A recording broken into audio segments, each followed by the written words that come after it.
पशूनां पतिं पापनाशं परेशं गजेन्द्रस्य कृत्तिं वसानं वरेण्यं जटाजूटमध्ये स्फुरद्गाङ्गवारिं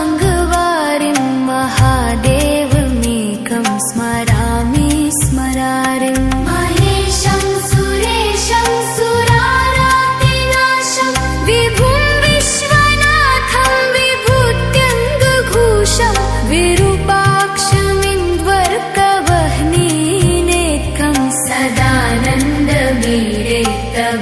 पञ्चवक्त्रम्